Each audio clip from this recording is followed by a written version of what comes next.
Clash Mini has a lot of RNG. Hero matchups can feel like rock, paper, scissors. A lucky Fisherman can turn around the game by hooking your main support troop. So today I'll be showing you guys 2 reworks that I would like to see implemented to make Clash Mini way more skill based than it is right now. Let's start things off with the mighty Fisherman.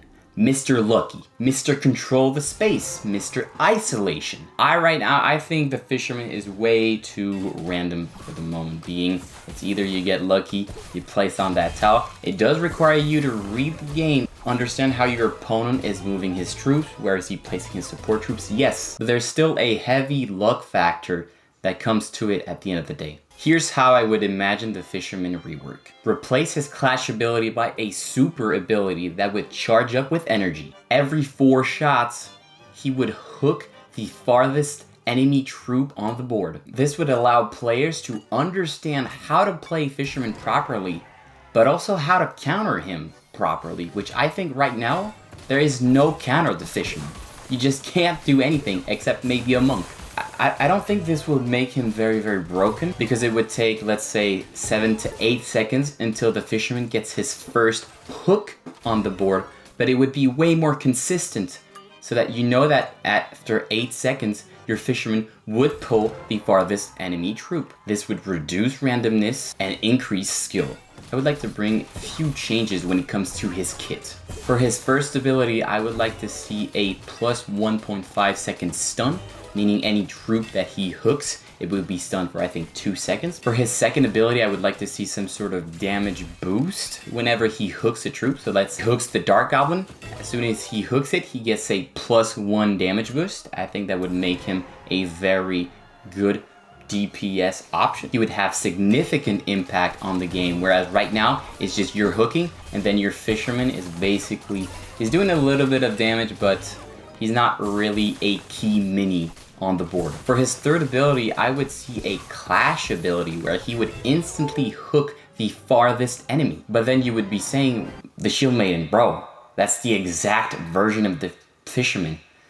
Well, not really, because now there will be counterplay to the Fisherman. Let's say you place a Barbarian King, a Healing Ranger, a Dark Goblin, and then maybe you place, I don't know, a Ice Wizard all the way at the back. The farthest troop will be hooked.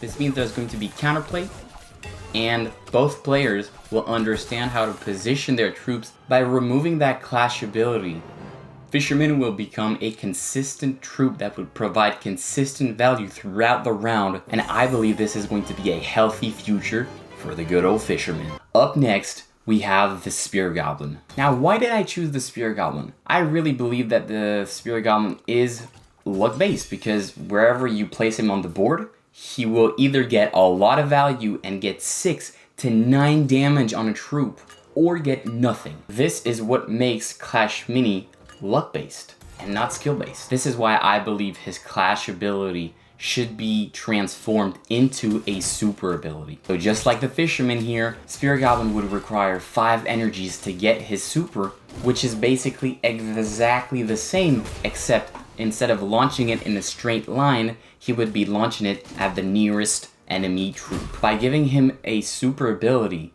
the Spear Goblin will be a consistent troop, making him skill-based. By giving him his super, his 2nd and 3rd star ability will become viable, because the Spear Goblin will be able to get 1, 2, 3, 4 supers during the round. Right now, it's just a gamble. If you're upgrading your Spear Goblin to 3 stars, well, you're basically hoping that you lock onto something, a Gizmo or a mini. Changing that, you will reduce randomness. Right now, I believe that the Spear Goblin gets outshined by many 2 elixir support troops, especially the Archer, and giving him that would make him way more valuable and way more versatile. Regarding his base stats, I think for his super, he would need 5 energies, which would be 5 Spear Goblin shots to get an ultimate ability.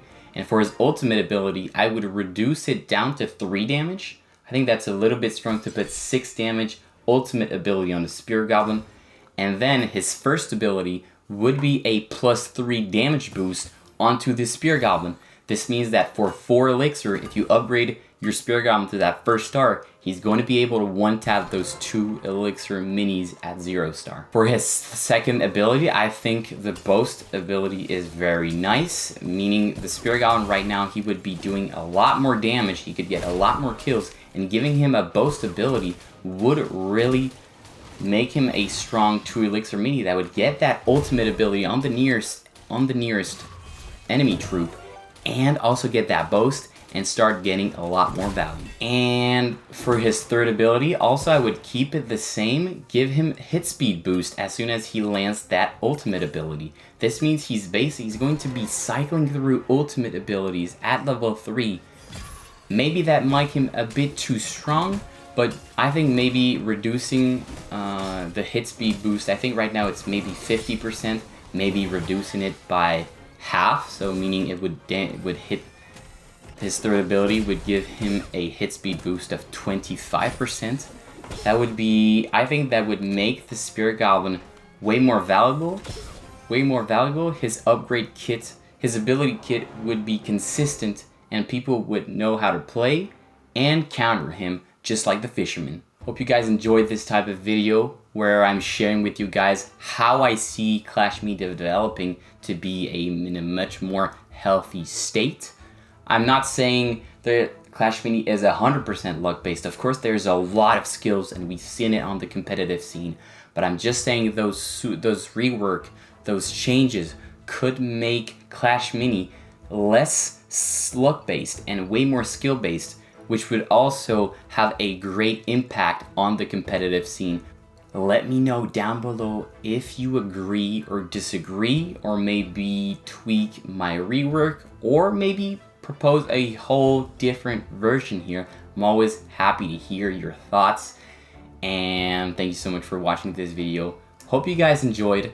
I'll see you guys in another video later.